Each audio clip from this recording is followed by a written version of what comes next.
안녕하십니까. HTML5 CSS3 9번째 시간. 자, 오늘은 CSS3에서 여러 가지 속성 중에서 HTML 요소를 화면에 출력하거나 또는 출력하지 않는 가시성과 관련된 속성에 대해서 살펴보는 시간을 갖도록 하겠습니다.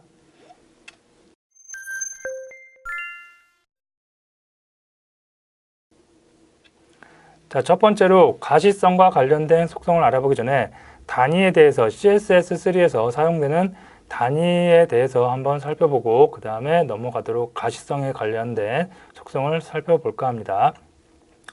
자, CSS에서 주로 사용되는 단위는 픽셀과 EM과 PT를 우리가 주로 사용하고요. 여기다가 플러스 하나 더해서 퍼센테이지도 우리가 주로 사용을 합니다. 자, 픽셀은 여러분들이 알고 있을 거예요. 화면을 구성하는 최소의 단위죠. 1픽셀, 2픽셀, 3픽셀. 그래서 그거를 뜻하는 거고요. 자, 다음에 포인트, 주로 서체 크기를 우리가 정할 때 사용을 합니다. 그래서 PT를 사용을 하고요. 자, 퍼센테이지는 말 그대로 어떠한 범위가 있을 때 기준되는 범위가 있겠죠. 여기서 나는 내가 만든 HTML 요소를 50%만 차지하게 하겠다 또는 30%만 차지하게 하겠다 라고 해서 퍼센테이지 비율로서 우리가 크기를 정할 때 씁니다. 자, 그 다음에 새로 나온 게 EM이 하나 있는데요. 자, EM은 밑에서 자세히 살펴보기로 합니다. 그래서 어쨌든 간에 픽셀과 CSS3에서 주로 사용되는 그 단위는 픽셀과 EM, 다음에 포인트, 다음에 그 퍼센테이지까지 여러분이 알아두시면 될 것 같습니다. 자, 그러면 픽셀 단위서부터 살펴보도록 하겠습니다. 픽셀 단위는 절대적인 속성입니다. 절대적이란 거, 반대는 상대적이란 게 있겠죠. 그래서 픽셀은 어떠한 범위가 이렇게 있다.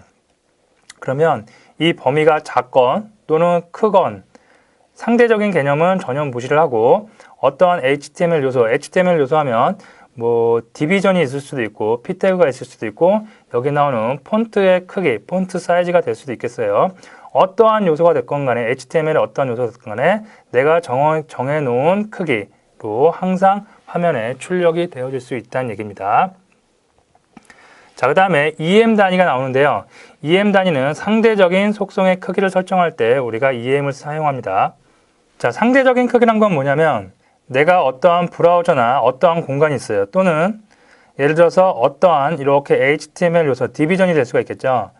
디비전이나 p태그, 문단 태그로서 여기 위에서 어떠한 수치를 정해놨어요. 예를 들어서 100이라는 수치를 정해놨어요. 그러고 나서 이 안에서 어떠한 HTML 요소가 있는데 이 HTML 요소에 2.02m을 적어놨어요.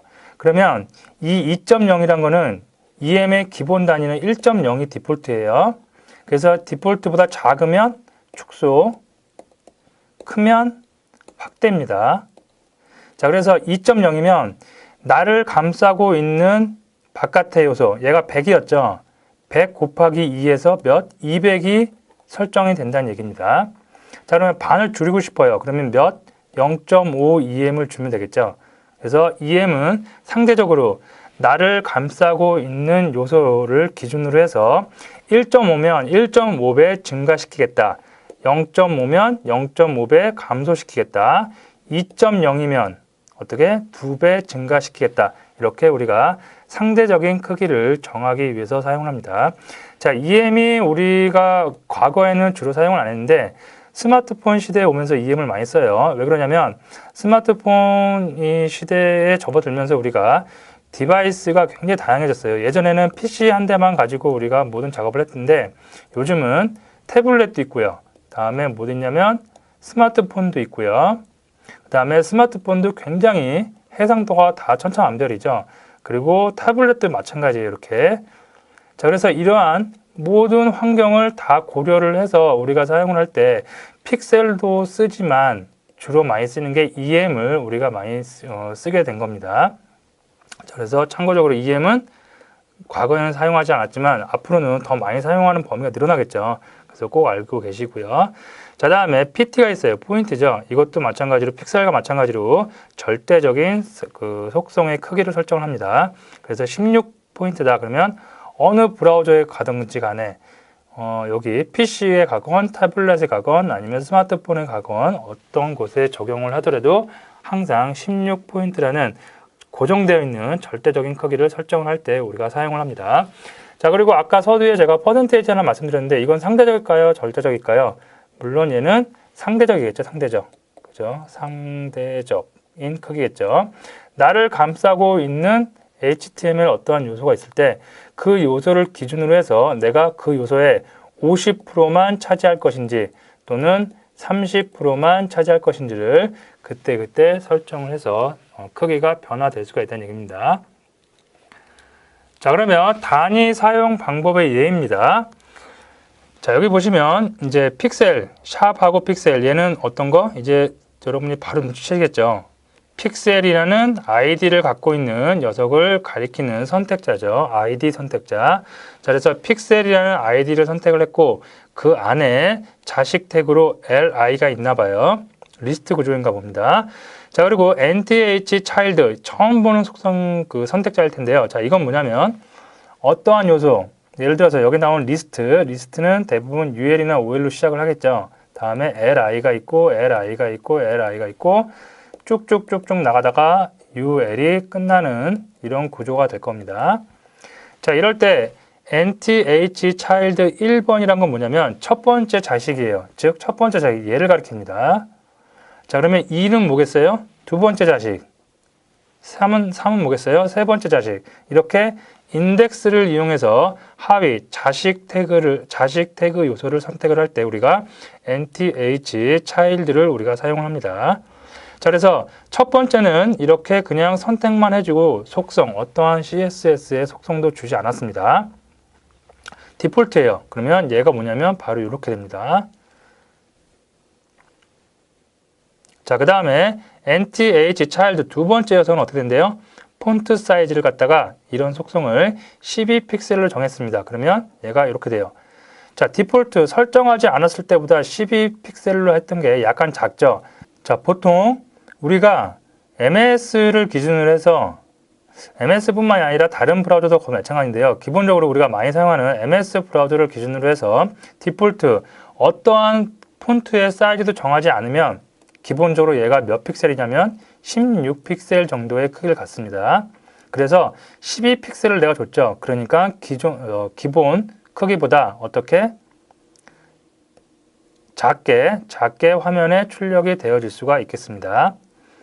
자, 그 다음에 폰트 사이즈 16픽셀을 줬네요. 어디다가? 세 번째 녀석에다가 여기다 줬죠. 그래서 16픽셀 주니까 디폴트 사이즈하고 거의 동일하죠. 눈으로 보기에는 사이즈가 약간 미세하게 차이가 있을지 모르겠지만 거의 동일하게 표현이 되고 있습니다. 자, 그 다음에 24픽셀, 32픽셀 점점 커지겠죠. 그래서 이렇게 절대적인 크기를 가지고 커질 수가 있겠습니다. 자, 그 다음에 EM 단위는 상대적인 크기라고 했죠. 그래서 첫 번째 자식 태그에는 아무것도 주지 않았어요. 그러니까 기본적이겠죠. 그 다음에 0.5em, 1em, 1.5em, 2em. 자, 0.5 몇? 0이 생략된 건데 0은 이렇게 생략해도 상관없습니다. 그래서 0.5만 입력을 하셔도 됩니다. 자, 얘는 50% 축소한 거고요. 1em은 디폴트 원래 갖고 있던 크기 그대로 가는 거고 1.5는 1.5배 확대 크기를 키운 거고요. 2em은 2배를 키운 거죠. 그래서 디폴트 사이즈고요. 0.5em을 줬으니까 50% 축소돼서 조그만한 글씨가 나올 수가 있겠고요. 1em 디폴트죠. 그래서 동일한 사이즈로 가고요. 1.5 키운 거고 2em 2배 키운 거라고 확인을 하시면 되겠습니다. 자, 이 예제를 한번 여러분이 열어보셔갖고요. 픽셀은 이해하기 쉬울 거예요.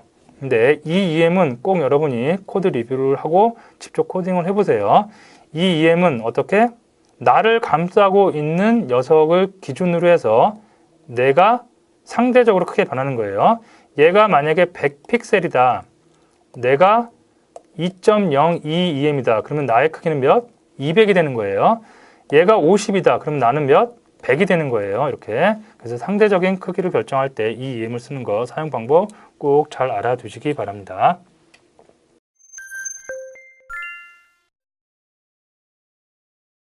자, 다음에 이제 본격적으로 이번 차시의 가장 중요한 가시성과 관련된 속성에 대해서 살펴보도록 하겠습니다. 자, 첫 번째 디스플레이 속성인데요. CSS에 디스플레이라는 속성이 있어요. 자, HTML 요소를 화면에 출력을 하거나 또는 제거하는 스타일 속성입니다. 우리가 웹 문서에 어떠한 텍스트도 있을 수가 있겠고, 다음에 그림이 있을 수도 있겠고, 멀티미디어 요소가 있을 수도 있겠죠. 그죠?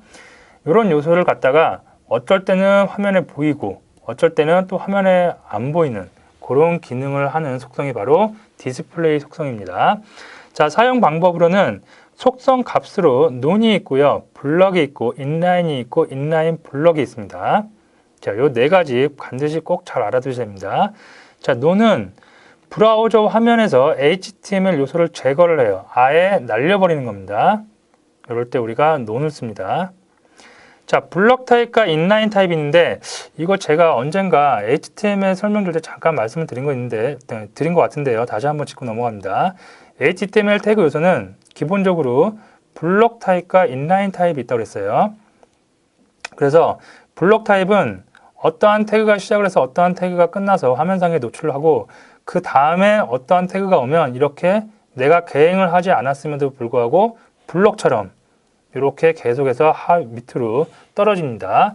여기에 대표적인 태그가 뭐 P 태그라든가 아니면 디비전 태그 같은 게 그러죠. 디비전 태그 계속해서 연속해서 쓰면 내가 BR 태그로 계행을 하지 않았음에도 불구하고 이렇게 블럭 타입으로 계속해서 밑으로 떨어지는 결과를 나타낼 수가 있습니다. 자, 하지만 인라인이라는 요소가 있어요.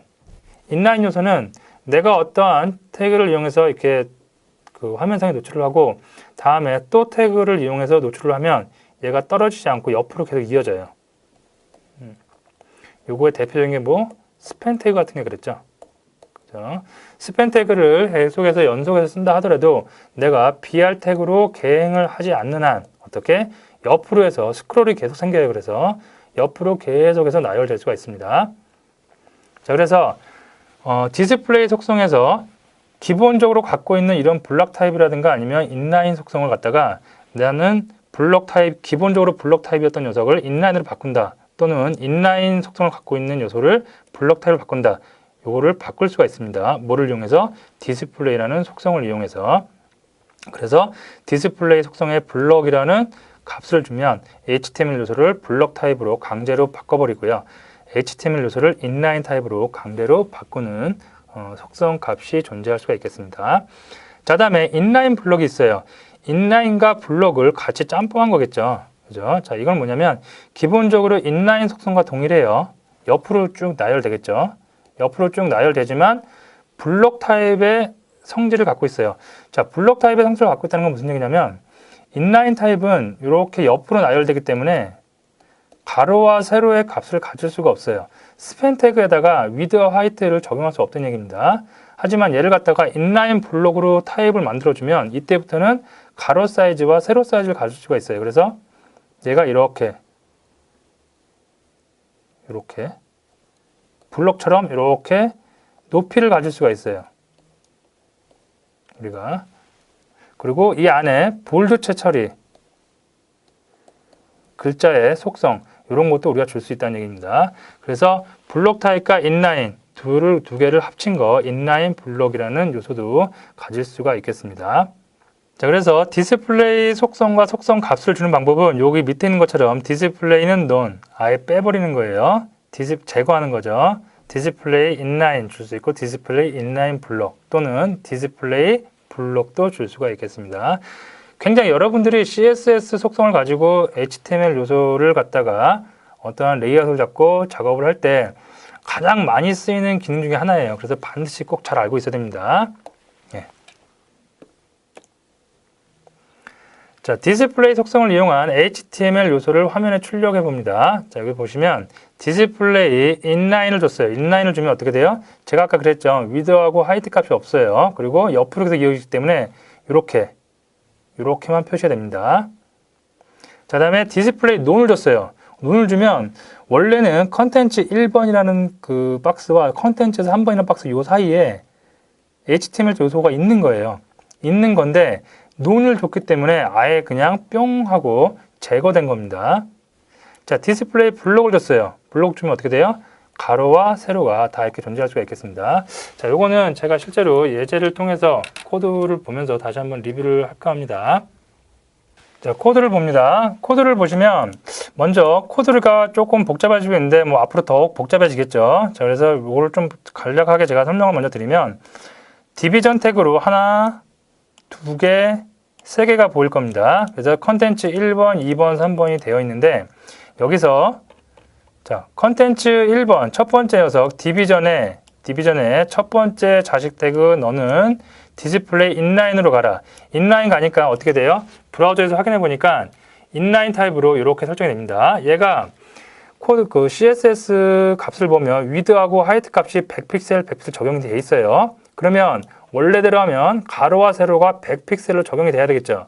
하지만 이게 무시가 됩니다. 무시가 되고 어떻게? 디스플레이 인라인을 줬기 때문에 그냥 그 안에 있는 내용만큼만 크기를 가져갈 수가 있겠습니다. 자, 그 다음에 두 번째가 있죠. 두 번째 자식 태그 너는 가로와 세로를 100픽셀 주고 백그라운드를 파란색을 주고 뭐 다 좋아요. 다 좋은데 디스플레이 논이래요. 이런 거 속성 다 줘봤자 논이면 어떻게? 화면상에서 아예 제거가 됩니다. 그래서 화면상에 아예 안 보이는 거죠, 지금. 자, 그 다음에 세 번째 요소를 보니까 가로 100, 세로 100입니다. 다음에 백그라운드는 여기는 파란색이래요. 파란색이고 그 다음에 폰트 컬러 뭐 하얀색이고 다 좋아요. 자, 다음에 디스플레이 블록이래요. 블록 타입. 너는 가로 세로 100픽셀 다 가져가서 블록 타입으로 화면에 출력을 해라 라고 명시를 해준 겁니다. 자, 여기서 디비전 태그는 기본적으로 디폴트가 얘가 갖고 있는 그 디스플레이 속성이 블록이에요. 그래서 꼭 굳이 이렇게 명시를 안 해줘도 블록 타입으로 존재를 할 수가 있습니다.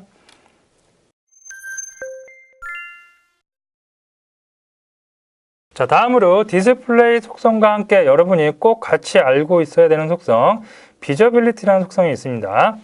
자, 디스플레이 속성과 비슷한 기능을 하며 차이점을 확실하게 여러분이 알아두셔야 돼요. 언제 내가 비저빌리티를 쓸지, 언제 디스플레이를 쓸지 구분해서 쓸 수 있어야 됩니다. 자, 비저빌리티 이용 방법은 속성값으로 비저블과 히든을 두 개를 값을 이용할 수가 있습니다. 비저블은 HTML 요소를 출력을 해요. 디폴트 값입니다. 어떠한 예를 들어서 div 태그를 이용해서 화면상에 어떠한 이렇게 생긴 박스를 만들었다. 이때 CSS 속성으로 비저블 속성을 주지 않으면 디폴트로 화면에 출력을 해주죠. 그죠? 뭐 당연한 얘기겠죠. 자, 다음에 히든을 줘요. 그러면 HTML 요소를 출력하지 않아요. 그죠? 아예 그냥 날려버린다는 얘기입니다.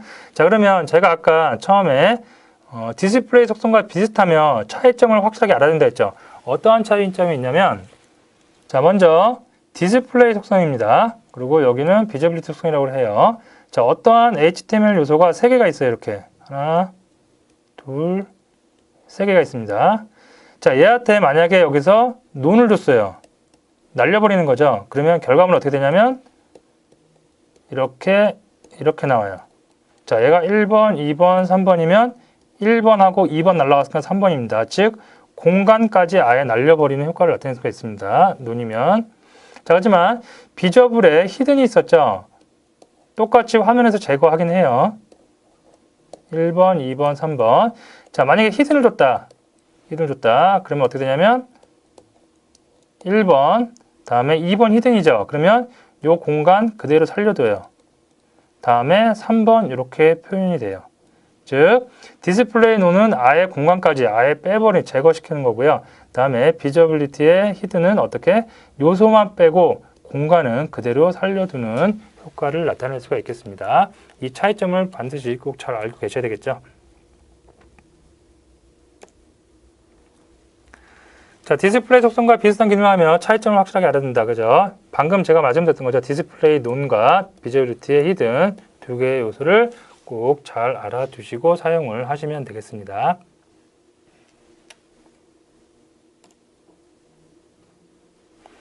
자, 다음에 코드인데요. 히든, 비저빌리티 속성 주고 히든을 줬어요. 그러니까 어떻게? 이 공간 그대로 살려 있습니다. 살아 있고 HTML 태그 요소만 날아가는 제거되는 현상을 여러분이 볼 수가 있습니다.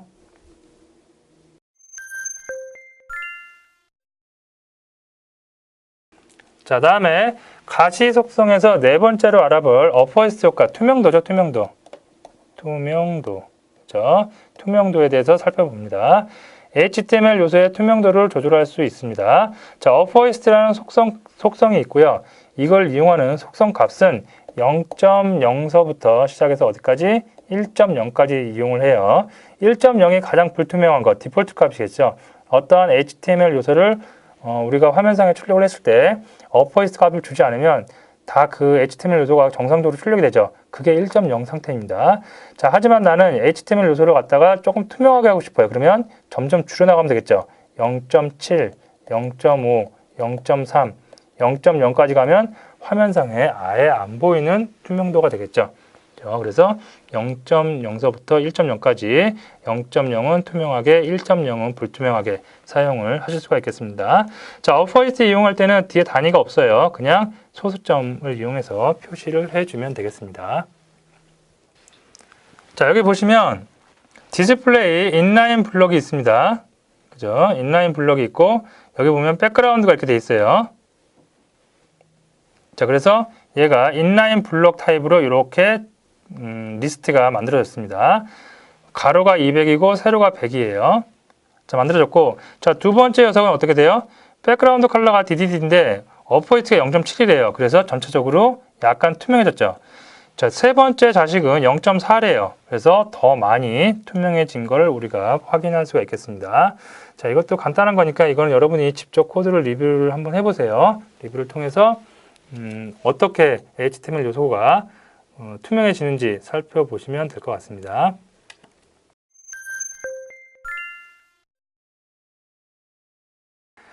자, 지금까지 우리가 CSS 속성, 가시 상태 속성에 대해서 살펴봤는데요. 중요한 거 두 개, 디스플레이 속성과 비저빌리티 속성은 아까 말씀드렸듯이 여러분이 CSS를 다루면서 또는 웹 문서를 다루면서 가장 많이 쓰이는 기능 중에 하나예요. 그래서 반드시 사용하는 방법 잘 익혀두시면 될 것 같고요. 다음에 어퍼이스트 효과는 그렇게 많이 쓰이진 않아요. 그렇게 많이 쓰이진 않는데 그래도 모르면 안 될 정도로 종종 쓰입니다. 그래서 이것도 여러분이 꼭 사용 방법 알아두시는데 간단하죠. 0.0서부터 0.1까지 여러분이 마음대로 자유롭게 사용을 해 주시면 되겠습니다.